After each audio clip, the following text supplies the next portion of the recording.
Hello everyone, welcome to success with Rai academy. 10 मई 2023 के दैनिक जागरण के राष्ट्रीय संस्करण को आज की इस वीडियो में हम डिस्कस करेंगे। तो चलिए वीडियो को स्टार्ट करते हैं और सबसे पहली न्यूज़ यहाँ पर ले रहे हैं। कर्नाटक में मुस्लिमों को आरक्षण देने के मुद्दे पर राजनीतिक बयानबाजी ना करें, सुप्रीम कोर्ट। अब देखिए, यहाँ पर कर्नाटक सरकार ने 4% आरक्षण दिया था मुस्लिम वर्ग को। अब जब यहाँ पर आज चुनाव हैं तो गृह मंत्री अमित शाह द्वारा लगातार इस पर टिप्पणी की जा रही है कि अगर हमारी गवर्नमेंट आती है तो ये 4% आरक्षण खत्म कर दिया जाएगा, या फिर आप ये मानकर चलिए कि ये 4% आरक्षण खत्म हो चुका है।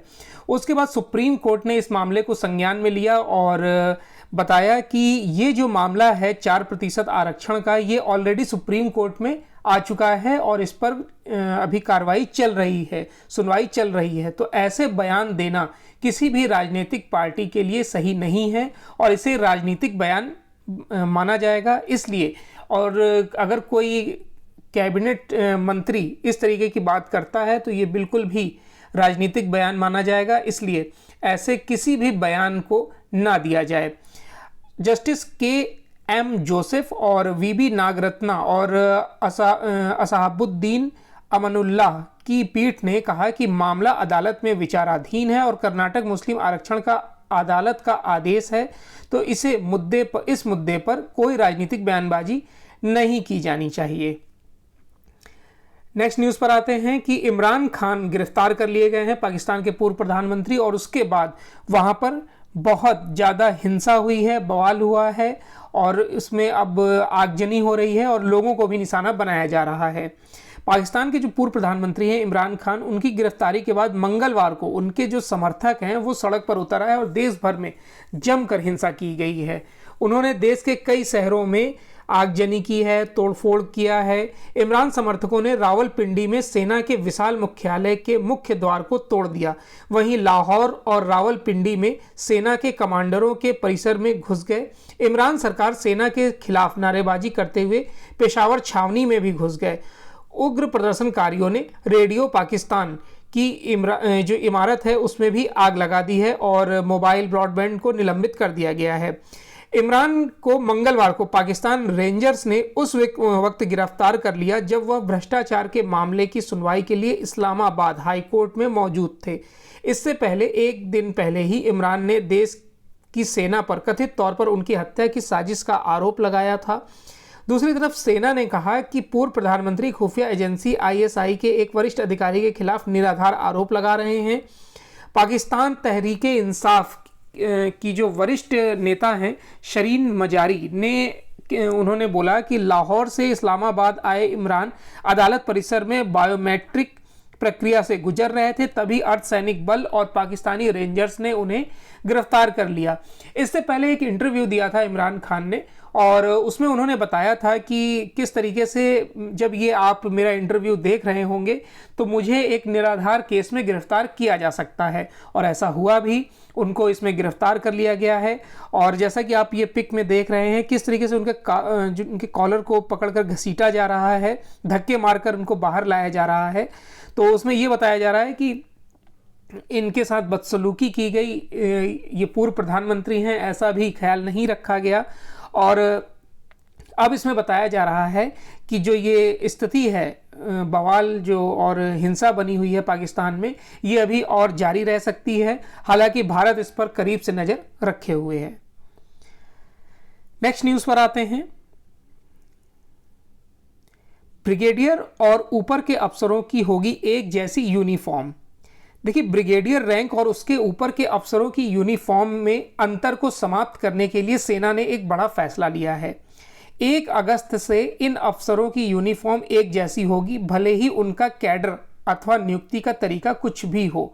हाल में सेना की कमांडर कॉन्फ्रेंस में सभी संबंधित जो पक्ष हैं वे उनसे विस्तृत चर्चा करके इस आशय का फैसला लिया गया है। इस फैसले के बाद वरिष्ठ सैन्य अफसरों की कैप, कंधे पर रैंक संबंधी बैज, कॉलर पैच, बेल्ट और जूते एक जैसे होंगे तथा इनका मानकीकरण किया जाएगा। कर्नल और उससे नीचे के अफसरों की यूनिफॉर्म में कोई बदलाव नहीं होगा। यह फैसला वरिष्ठ नेतृत्व स्तर पर साझा पहचान को मजबूत करने के लिए किया गया है।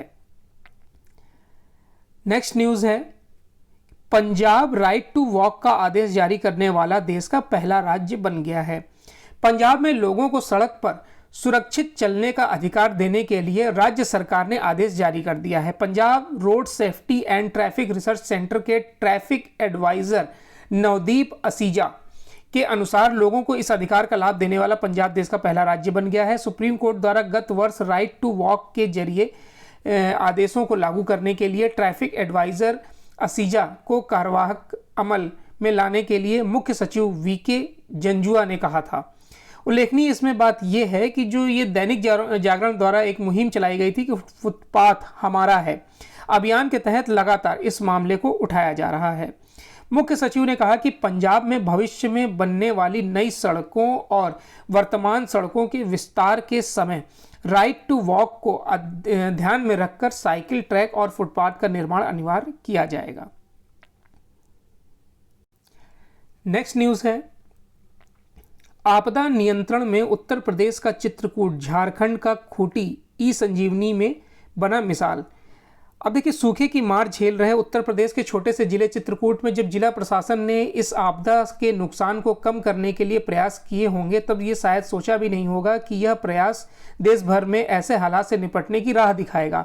झारखंड के खूंटी में जिला प्रशासन की कर्तव्यनिष्ठा की उपलब्धियों के दस्तावेज में जिल्दबंद हुई है कैसे गरीबों और वंचितों तक ई संजीवनी ओपीडी के माध्यम से टेलीमेडिसिन की निःशुल्क सेवा पहुंचाई गई। ये सिर्फ 2 उदाहरण है।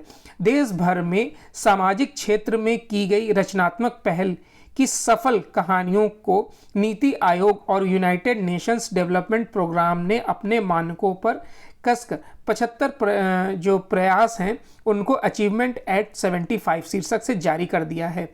आज़ादी के अमृत महोत्सव में नीति आयोग ने यह कसरत शुरू की है कि सतत विकास लक्ष्य 2030 को प्राप्त करने के लिए देश भर में क्या रचनात्मक प्रयास हो रहे हैं। इसके लिए आकांक्षी जिलों पर खास तौर पर गौर किया गया। इसके लिए नीति आयोग के साथ ही यूएनडीपी की टीम ने काम किया है।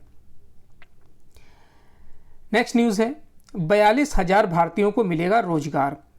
आने वाले दिनों में बड़ी संख्या में भारतीय कुशल कामगारों को इजराइल में अस्थायी तौर पर नौकरी मिलने की राह खुल गई है। मंगलवार को दोनों देशों के बीच एक समझौते पर हस्ताक्षर हुए हैं, जिसमें शुरुआत में ही 42,000 भारतीय कामगार इजराइल में निर्माण और नर्सिंग के क्षेत्र में काम करने का मौका मिलेगा। उम्मीद है कि भारत से कामगारों को जोड़ने से इजराइल में रहने की बढ़ती समस्या से निपटने में मदद मिलेगी और नर्सिंग देखभाल के लिए इंतजार कर रहे हजारों परिवारों को मदद मिलेगी। इजराइल की तरफ से बताया गया है कि 34,000 श्रमिकों को निर्माण क्षेत्र में और अन्य 8,000 को नर्सिंग जरूरतों के लिए लगाया जाता है। नेक्स्ट न्यूज़ है, एकीकृत बल के रूप में काम करेंगे भारतीय व आसियान देशों की नौसेनाएं। भारतीय नौसेना ने मंगलवार को कहा कि दक्षिण चीन सागर में association of south east Asian nation की नौसेनाओं के साथ अभ्यास क्षेत्र की शांति, स्थायित्व और सुरक्षा के लिए दोनों ओर से एकीकृत बल के रूप में कार्य करना प्रदर्शन करता है। दक्षिण चीन सागर में आसियान भारत नौसेना अभ्यास का 2 दिवसीय समुद्री चरण सोमवार को समाप्त हो गया। हाइड्रोकार्बन के बड़े स्रोत दक्षिण चीन सागर पर चीन अपना कब्जा होने का दावा करता है। हालांकि आसियान सदस्य देश वियतनाम, फिलीपींस और ब्रुनेई प्रतिदावा करते हैं। अधिकारियों ने कहा कि संयुक्त अभ्यास के समुद्री चरण में 9 जहाज़ों का प्रबंधन करने वाले 1400 कर्मचारियों ने भाग लिया है। भारतीय नौसेना ने अभ्यास के लिए स्वदेशी डिजाइन और निर्मित विध्वंसक INS Delhi, stealth frigate INS Satpura, समुद्री गश्ती विमान P-8I और हेलीकॉप्टर तैनात किए हैं।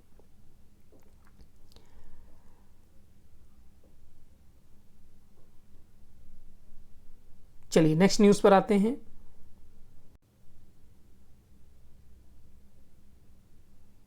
नेक्स्ट न्यूज़ है बिजनेस पेज से कि सरकारी रिपोर्ट ने बताई उज्ज्वला की सच्चाई। वर्ष 2070 तक अगर देश को नेट जीरो यानी कि कार्बन उत्सर्जन को पूरी तरह से मुक्त करना है तो इसके लिए रसोई घरों से निकलने वाले प्रदूषण पर काबू पाना होगा। केंद्र सरकार ने देश के प्रत्येक रसोई घर को धुआं मुक्त करने के लिए मई 2016 में उज्ज्वला योजना शुरू की थी। हालांकि पेट्रोलियम और प्राकृतिक गैस मंत्रालय की तरफ से ऊर्जा उपभोग के बदलाव पर सलाहकार समिति की रिपोर्ट बताती है कि यह योजना पूरी तरह से अपना लक्ष्य हासिल नहीं कर सकी है। रिपोर्ट के अनुसार ग्रामीण क्षेत्र के 80% घरों में एलपीजी कनेक्शन है, लेकिन इसके बावजूद 67% घरों में लकड़ी, उपलों और दूसरे स्रोतों से खाना पकाया जा रहा है। रिपोर्ट ने इस बात की भी पड़ताल की है क्यों लोग एलपीजी कनेक्शन होने के बावजूद गैस पर खाना नहीं पकाते हैं। मोटे तौर पर इसके लिए गैस सिलेंडर की ज़्यादा लागत को जिम्मेदार ठहराया गया है। उज्ज्वला के तहत गैस सिलेंडर लेने के समय तो कोई राशि नहीं देनी पड़ती है, लेकिन इसकी लागत उन्हें मासिक किस्त के नकद के तौर पर चुकानी होती है। नेक्स्ट न्यूज़ है, फिच ने भारत की सॉवरेन रेटिंग के परिदृश्य को स्थिर रखा। फिच रेटिंग्स ने मंगलवार को भारत की सॉवरेन रेटिंग के परिदृश्य को स्थिर बताते हुए कहा है कि देश में सुदृढ़ वृद्धि की स्थिति बनी हुई है। रेटिंग एजेंसी ने भारत की दीर्घकालिक विदेशी मुद्रा जारीकर्ता डिफॉल्ट रेटिंग को स्थिर परिदृश्य के साथ BBB- पर रखा है। फिच रेटिंग ने कहा कि सॉवरेन रेटिंग के लिए मजबूत वृद्धि क्षमता एक महत्वपूर्ण कारक है। उसने कहा कि भारत की रेटिंग अन्य समकक्षों की तुलना में मजबूत वृद्धि परिदृश्य और बाहरी वित्तीय लचीलापन दर्शाती है, जिसने देश को पिछले वर्ष में बड़े बाहरी झटकों से पार पाने में मदद की है।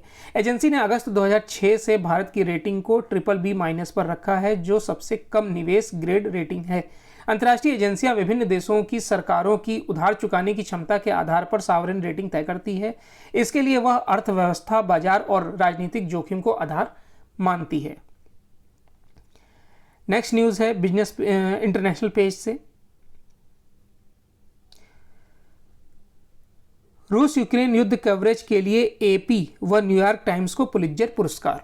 पत्रकारिता के क्षेत्र में दिया जाने वाला प्रसिद्ध पुलित्जर पुरस्कार इस वर्ष associated press, New York times, wall street journal और लॉस एंजल्स आदि ने जीता है। एसोसिएट्स प्रेस व न्यूयॉर्क टाइम्स को यह पुरस्कार यूक्रेन रूस युद्ध की विशेष कवरेज के लिए दिया गया है। पुलित्जर संगठन ने सोमवार को इसकी घोषणा की है। एसोसिएटेड प्रेस ने यूक्रेन संघर्ष के दौरान ब्रेकिंग न्यूज़, फोटोग्राफी और सार्वजनिक सेवा श्रेणी में पुलित्जर का 2 पुरस्कार जीता है। इसी तरह न्यूयॉर्क टाइम्स को यूक्रेन युद्ध की अंतर्राष्ट्रीय रिपोर्टिंग श्रेणी में यह पुरस्कार दिया गया है। तो ये आज का 10 मई 2023 का दैनिक जागरण का राष्ट्रीय संस्करण था। आई होप आपको वीडियो अच्छा लगा होगा। अगर वीडियो अच्छा लगा हो तो लाइक और शेयर कर दीजिएगा। वीडियो देखने के लिए धन्यवाद।